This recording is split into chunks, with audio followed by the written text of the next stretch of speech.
In a mountainous village in the interior of Minas Gerais, Brazil, 32-year-old Clara Mendes lives a serene life as a florist.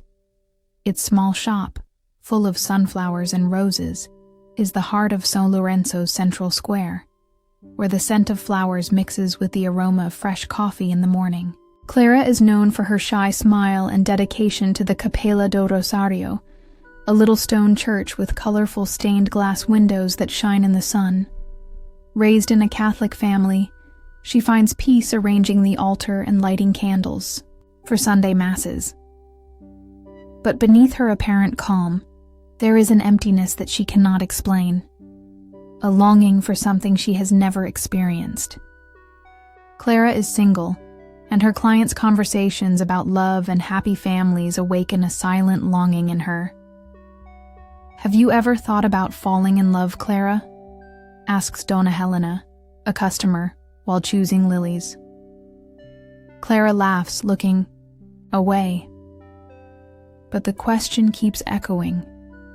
His life is simple but monotonous, like the paths that climb the hills around the village.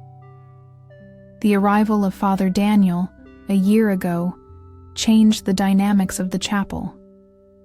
He is young, 38 years old, with kind eyes and a voice that seems to embrace everyone. Married to Anna, who organizes children's choirs, Daniel is admired for his faith and charisma. Clara, however, feels her heart quicken when he greets her after Mass, a warmth that she tries to ignore. I would like to take a brief break to ask for your like and subscription to the channel. You are helping us a lot with this simple gesture. And I would like to know which city you watch us from. One night, during a choir rehearsal, Clara stays up late arranging flowers for the altar. The chapel is silent except for the crackling of candles. Daniel appears, holding a hymn book. "Clara, you always make this place more alive," he says, with a smile that seems to see beyond her. She blushes, her hands trembling between the petals. "It's just my way of praying," he replies, but his eyes meet his for a second too long. The tension in the air is subtle, like the wind that shakes the bells outside. Clara knows this feeling is dangerous, but it ignites something inside her. A desire to be seen, to feel her heartbeat. When she leaves, the cold of the night doesn't erase the heat on her face. At home, lying down, she clutches her rosary to her chest, asking for strength to resist what she shouldn't want. Clara tries to keep her distance, but the Rosary Chapel seems to pull her like a magnet. Each Mass, each choir rehearsal, brings inevitable encounters with Father Daniel. He praises her for her care with the flowers, asks for her help in organizing the São Lourenço Festival, and their moments together accumulate small sparks. "Have you ever thought about painting the stained glass windows, Clara? Your talent would bring the colors to life," he says one afternoon, as they clean the parish hall. She laughs nervously, fidgeting with her apron. "I only know about flowers, Father." But his gaze, warm and attentive, makes your heart stumble. Clara silently reprimands herself. He's married, he's a priest, he's untouchable. Still, she dreams of him at night, waking up with the rosary still in her hand, guilt weighing like a stone. Meanwhile, Anna, Daniel's wife, begins to notice something. She is a vibrant 35-year-old woman who enchants the children in the choir with her patience. Clara has always admired Anna, but now she avoids her eyes, fearing that she will realize the secret that not even Clara fully admits. One afternoon, Anna finds her at the flower shop. "Clara, you're so quiet. Is everything okay?" he asks, with a smile that seems to probe. Clara swallows hard, talking about the summer heat, but feels the weight of the lie. Anna, without insisting, leaves an invitation to the next rehearsal, but her eyes carry a shadow of doubt. Obstacles grow outside the chapel as well. Donna Margarita, Clara's mother, is a devout widow who lives for novenas and teas with her church friends. She notices her daughter more distracted, her eyes wandering during dinner. "You've got your head in the clouds, girl. You're a man, right?" he teases, laughing. Clara denies it, but the question makes her uneasy. The small town has eyes on every corner, and the whispers are already starting. A customer, Donna Lucia, comments in the store, "Father Daniel is a saint, but a man is a man, right? You better be careful." Clara pretends not to hear, but the fear of being seen consumes her. One night, during a storm, Clara runs to the chapel to close the forgotten windows. Daniel is there, repairing a bench. The rain falls in curtains, isolating them. "You won't stop, huh?" he jokes, but his voice is soft, almost intimate. They work together, and when their hands touch while holding a candle, the air becomes heavy. "Clara, sometimes I feel you so close, yet so far away," he murmurs hesitantly. She wants to run away, but her feet won't obey. "Father, this isn't right," he whispers, but his eyes betray his desire. Daniel retreats, apologizing, and Clara runs into the rain, her heart in pieces. At home, she cries, knowing that the abyss is closer. That night's storm leaves marks beyond the rain. Clara tries to avoid the Rosary Chapel, but her heart betrays her. She throws herself into her work, arranging bouquets with eager fingers, but each sunflower seems to remind her of Daniel's eyes, golden, intense, forbidden. Guilt suffocates her, and she prays more, clutching the rosary until her knuckles hurt. Still, his image invades her thoughts. The way he looked at her in the flickering candlelight, the voice that seemed to promise something impossible. Clara knows she is on the edge of a precipice, but desire is a chain that pulls her. The turning point comes at a night of confessions in the chapel, a monthly event where the faithful seek guidance. Clara, hesitantly, decides to confess her feelings, to exercise them. The chapel is silent, with the smell of melted wax hanging in the air. She enters the confessional, her heart racing, but Daniel is not there. It is Father Vicente, an older priest who has known her since she was a child. Relieved, she begins to speak, the words coming out crookedly. "Dad, I feel something for someone I shouldn't. It's wrong, but I can't stop." Vicente, with his calm voice, advises her about temptation, but asks for details to understand better. Clara, in a panic, mutters something vague and runs away, without realizing that she dropped a note she was writing to herself, trying to organize her thoughts. On it are the words, "Daniel, why do you make me feel this way?" The next day, the note is found by Anna, who was cleaning the confessional for the choir. She reads it, and the world seems to collapse. Anna doesn't confront Clara directly, but her pain turns into action. That night, she looks for Daniel in the chapel office, the door ajar.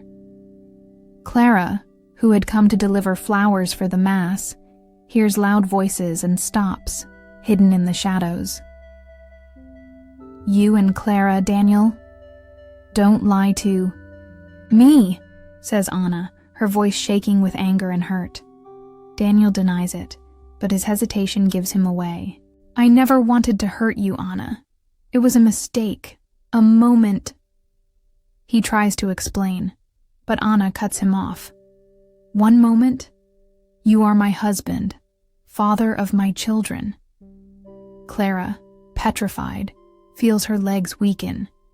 She didn't know Anna had found the note, but now the secret is exposed, not because of a completed affair, but because of a desire that has already caused havoc. The impact is immediate. Clara flees home, her face wet with tears, as the city begins to whisper. Anna, devastated, keeps the note, but her expression at the next Mass is cold, distant. Daniel appears lost, his voice shaking during the sermon. Clara, sitting in the last row, feels all the eyes like needles. The note, although it doesn't reveal everything, plants a seed of doubt in the community. Donna Lucia, the gossiper, already comments in the square. Clara and the priest? Who would have thought? Clara faces a new challenge, the weight of partial truth, which condemns her without her having crossed the final line. She wants to scream that nothing happened, but how can she explain a heart that betrayed in silence? Clara lives as if she carries a storm inside her. The flower shop, once her refuge, now seems too small to contain her anguish. Each customer who enters brings curious looks or awkward silences, and the whispers in San Lorenzo Square cut like knives. Clara, is it true what they say? Asks a customer, covering it with a smile. Clara clutches the sunflowers she's arranging, muttering, "I don't know what you're talking about." But her face burns.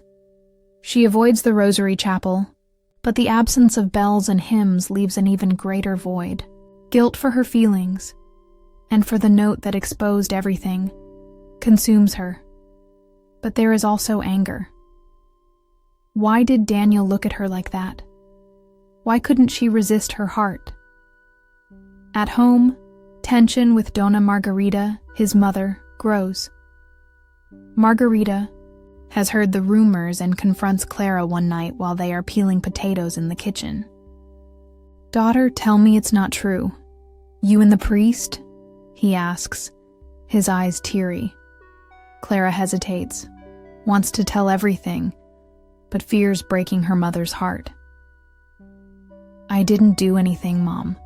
I swear," he says, his voice cracking. Margarita sighs, but the silence between them becomes heavier than words. Clara feels the once warm home become a space of distrust. She begins to wonder, who is she without the faith that defined her? Without the city's respect? A new challenge arises when Clara decides to face the situation. She looks for Anna, wanting to clarify that there was never an affair, just a feeling that she was fighting to erase. Find her in the playground where the choir children play. Anna is pale, her eyes sunken, holding the hands of her children, Lucas and Sophia. "Anna, please listen to me," Clara begins, her voice shaking. Anna stares at her, cold. "Do you think words can fix how I feel? My husband wanted you, Clara. That's betrayal enough." Clara tries to explain the note, but Anna walks away, leaving her with a lump in her throat. Rejection hurts, but it plants a seed of reflection. Clara realizes that her actions, even if internal, hurt others. She needs to change, but how? Clara begins to seek strength outside the chapel. One afternoon, while tidying up the store, Donna Helena, the kind customer, notices her sadness. "Girl, what weighs you down isn't just someone else's. It's yours too. Have you ever thought about forgiving yourself?" he says, touching her hand. The words echo, and Clara decides to face her mistakes. She writes a letter to herself, promising to be honest with her feelings but not let them destroy her. "I can't erase what I felt, but I can choose what I do now," he writes, tears staining the paper. She also begins to paint, as Daniel suggested, channeling her pain into colorful canvases that fill the store with life. Transformation is not easy. Clara faces moments of doubt, like when she sees Daniel in the square, now away from masses by order of the diocese. He tries to talk to her, but Clara raises her hand. "Father, this has to end. For everyone's sake," he says firmly, although his heart hurts. The decision to cut contact is a painful but liberating step. She also approaches her mother, telling part of the truth. "Mom, I got lost, but I'm trying to get back." Margarita hugs her, and the gesture rekindles a spark of hope. Clara begins to rebuild her faith, not in the chapel, but in herself, learning that loving is not wrong, but requires responsibility.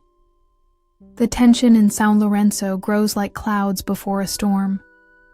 Clara, now firmer in her decision to move forward, feels the weight of the city that still whispers about her. The Rosary Chapel, although avoided, seems to call her to a final settlement. The main conflict, her struggle to overcome her desire for Daniel and regain her peace, comes to a head during the annual festival of San Lorenzo, an event that brings together the entire community in the square, with candy stalls, music, and a solemn mass.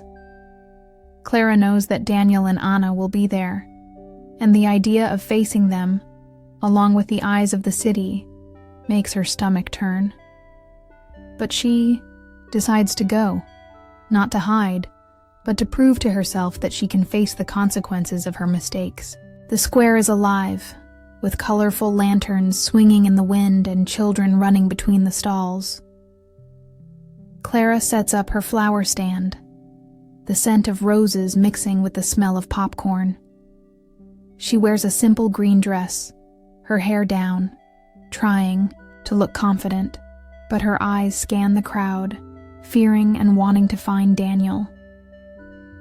Anna appears first, with Lucas and Sophia helping with the children's choir. Their eyes meet, and Clara feels a chill down her spine. Anna doesn't smile, but she doesn't look away either, as if she were evaluating. Clara takes a deep breath, wants to speak. But the moment is interrupted by the ringing of bells, calling for Mass. In the chapel, full of faithful, Clara sits in the back, her heart racing. Daniel is not at the altar. Father Vicente leads the celebration, but she sees him between the pews, pale, almost invisible without his cassock. Mass begins, but tension grows when Vicente asks for a moment of community reflection.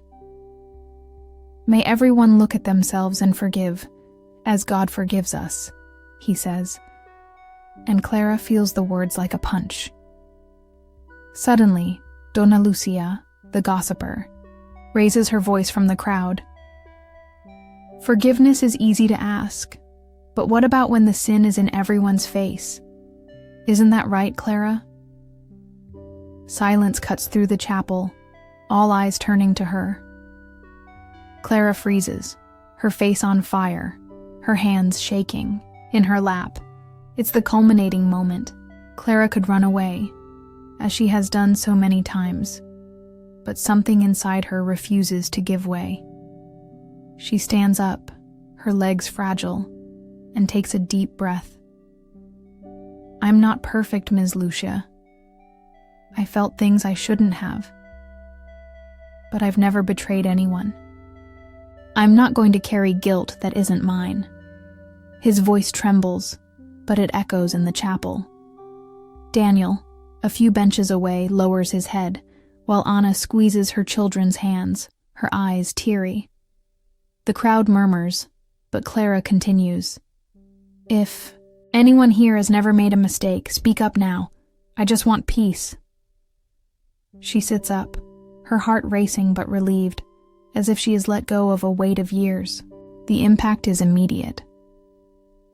Donna Lucia is speechless, and Vicente resumes the Mass, asking for unity. After the ceremony, Clara steps out into the square, the cool air soothing her hot face.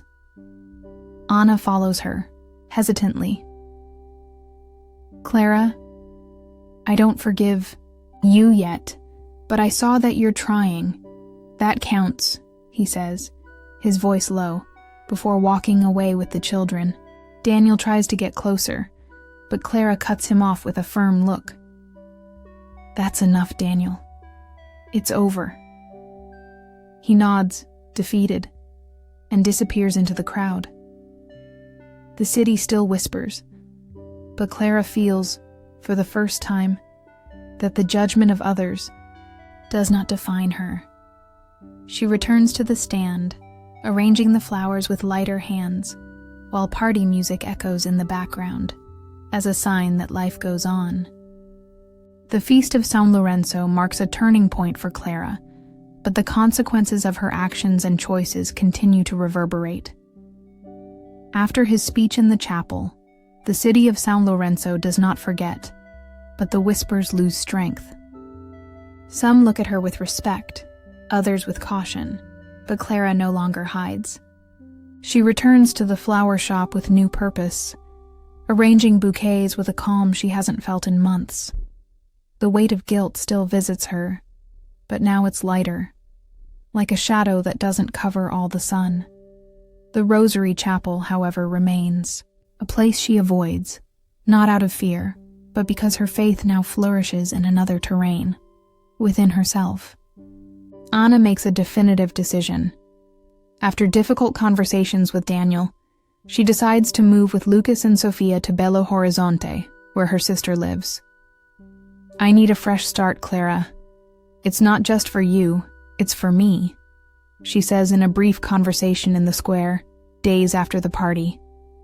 Clara nods, her eyes moist, knowing that Anna's forgiveness may never come, but respecting her choice.